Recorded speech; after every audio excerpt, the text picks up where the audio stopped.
हरे Krishna. Morning जपा session में आने के लिए सभी भक्तों का बहुत बहुत धन्यवाद। आज का श्रील प्रभुपाद जी का कोट है 1976 Toronto. In Vrindavan when we walk on the street, the cartsmen, the milkmen carrying milk, immediately they will off namaskar, Swamiji. The other day we were walking and we entered one field just for walking. So the villagers, the cultivators, they came to congratulate us and receive us. Swamiji, it is our great fortune that you have come to our field. But in your country, if I would have entered in another place, perhaps they would have brought charge of trespass or might have shot us down.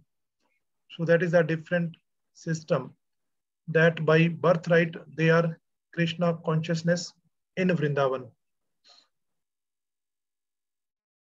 इसका हिंदी में अनुवाद है, वृंदावन में जब हम सड़क पर चलते हैं तो बैलगाड़ी वाले या दूध वाले तुरंत नमस्कार करते हैं, स्वामी जी। कुछ दिन पहले चलते चलते हम सैर करने के लिए एक खेत में चले गए तो गांव वाले किसान आए और हमारा स्वागत करने लगे। स्वामी जी, यह हमारा सौभाग्य है कि आप हमारे खेत में आए। किंतु तुम्हारे देश में यदि मैं किसी दूसरे के स्थान में प्रवेश करूंगा तो शायद वे मुझ पर घुसपैठे का आरोप लगा देंगे अथवा मुझे गोली से उड़ा ही देंगे। तो यह अंतर है, वृंदावन में लोग जन्म से ही कृष्ण भक्त हैं। हरे कृष्णा।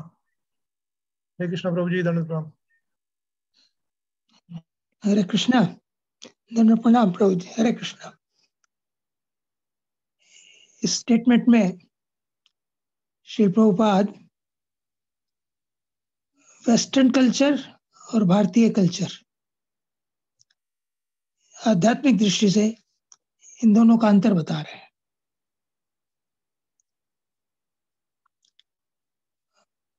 विशेष बात प्रभुपाद जी वृंदावन की कर रहे हैं कि वृंदावन में हर कोई हरे कृष्णा राधे राधे करता चलता है और स्वामी को, साधु को बड़ा आदर मिलता है। भारतवर्ष में भी ऐसा ही है, लेकिन प्रभुपाद जी एक स्टेटमेंट कनाडा में दे रहे हैं, टोरंटो में दे रहे हैं और बता रहे हैं अपने शिष्यों के, तुम्हारे देश में यदि मैं किसी के घर में या किसी के खेत में चला जाऊं तो मुझ पर मुकदमा चला देंगे या मुझे गोली मार देंगे। तो आध्यात्मिक जीवन अपनाने के लिए, आध्यात्मिक प्रगति करने के लिए भारतवर्ष से अच्छी कोई जगह नहीं है। हमें जन्म से ही भगवान राम, भगवान श्री कृष्ण, चैतन्य महाप्रभु, इनके बारे में अपने माता पिता से, अपने दादा दादी से पता लगता है। तो वही बात प्रभु कह रहे हैं कि this is in their blood, हमारे खून में है भगवान श्री कृष्ण, भगवान श्री राम।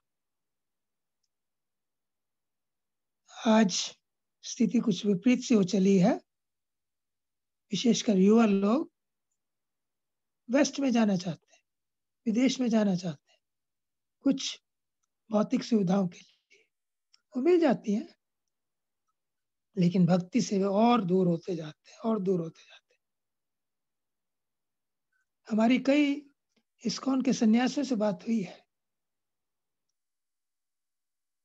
वो वेस्ट को कंडेम करते हैं। वो कहते हैं कि west is like a hell, वो एक नरक के समान है, क्योंकि वो उसको आध्यात्मिक दृष्टि से देखते हैं। तो आध्यात्मिक दृष्टि से देखा जाए तो भारतवर्ष बहुत उत्तम स्थान है रहने के लिए, जन्म लेने के लिए। देवता लोग भी ये इच्छा करते हैं कि उनका जन्म भारतवर्ष में हो जाए और विशेषकर कलयुग में हो जाए, क्योंकि कलयुग में भगवान के धाम जाने का उपाय बहुत सरल है। हरे कृष्ण कृष्ण कृष्ण हरे हरे, हरे राम राम राम हरे। इस महामंत्र का जप करके हरे नाम हरे नाम एवं केवलम, कलौ नास्ते नास्ते गतिरन्य था।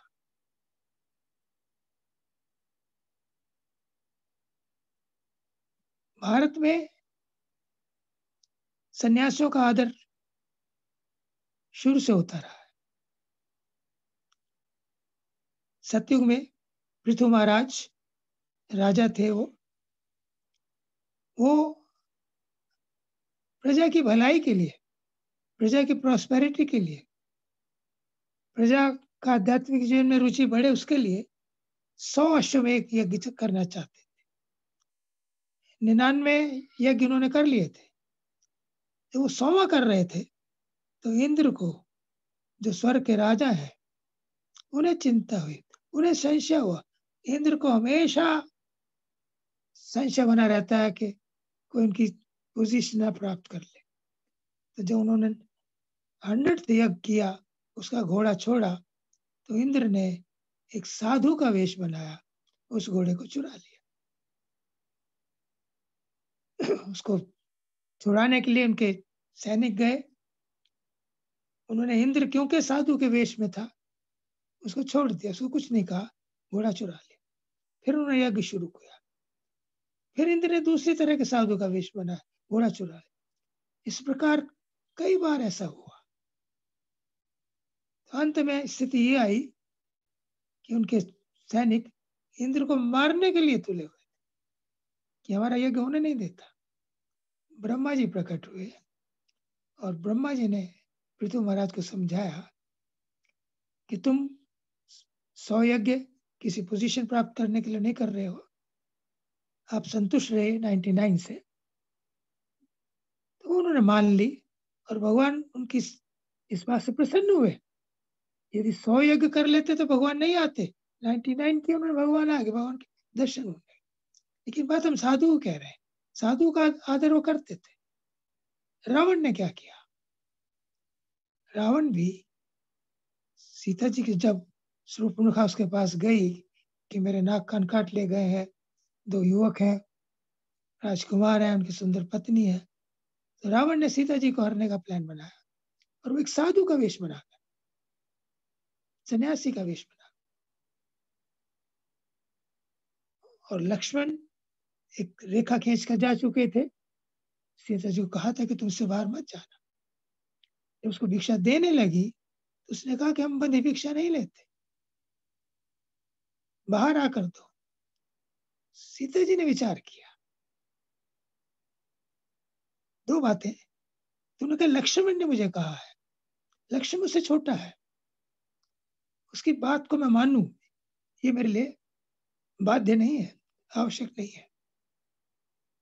दूसरी बात उन्होंने सोची कि मैं रघुकुल की वधू हूं और रघुकुल के घर में आकर कोई सन्यासी खाली हाथ जाए, ये रघुकुल की कीर्ति को कलंक लगेगा, ये मैं नहीं चाहती कि ऐसा हो। इसलिए वो रिस्क लेकर रावण का साधु के वेश में सम्मान करते हुए वहां से बाहर आई। और ये कथा हम सब जानते हैं कि उनका हरण हुआ। लेकिन हम बात करें साधु की, कि साधु का आदर भारतवर्ष में कितना किया जाता है। और चैतन्य महाप्रभु की लीला में जब महाप्रभु नवद्वीप में थे तो बहुत से लोग उनके विरोधी हो गए, उनकी निंदा करने लगे, उन्हें भला बुरा कहने लगे। तो महाप्रभु ने सोचा कि मैं तो आया था लोगों का उद्धार करने के लिए, ये उसका उल्टा हो रहा है।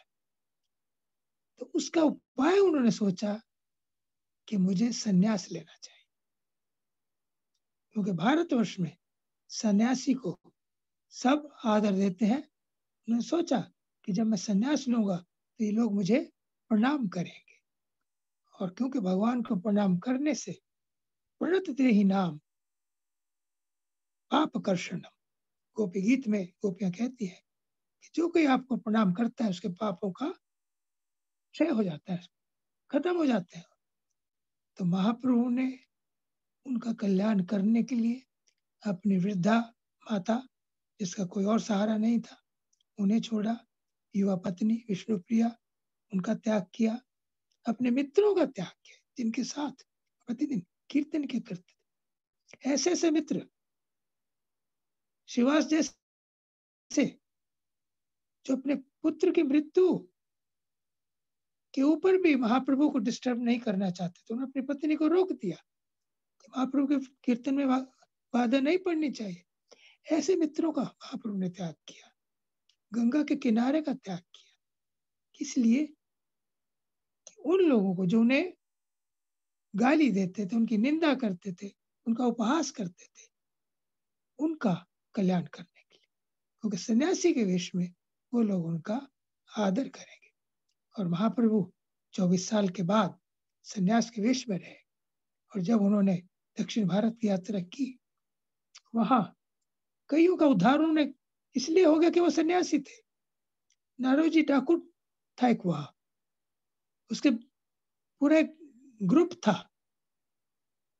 वो पथिकों को लूटता था, मारता था, जंगल में था।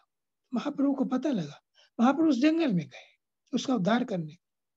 एक पेड़ के नीचे बैठकर वो जप करने लगे। नारोजी आया, जैसे उसने महाप्रभु के दर्शन उस वेश में किए, सन्यासी के वेश में किए, और उनका हरि नाम जप सुना, कीर्तन सुना, उसका मन बदल गया। उसने उनसे क्षमा याचना की। उसने कहा कि मैं आपके साथ चलना चाहता हूँ, मैं ये काम छोड़ना चाहता हूँ। तो महाप्रभु ने कहा कि ठीक है, तुम्हें काम छोड़ दो। उन्होंने काम छोड़ दिया। उसने कहा मैं आपके साथ चलना चाहता हूँ। महाप्रभु ने उसे साथ ले लिया। महाप्रभु के साथ जब वो दक्षिण भारत में जा रहे थे, नित्यानंद प्रभु जाना चाहते थे, गदाधर पंडित जाना चाहते थे, किसी को उन्होंने साथ नहीं लिया।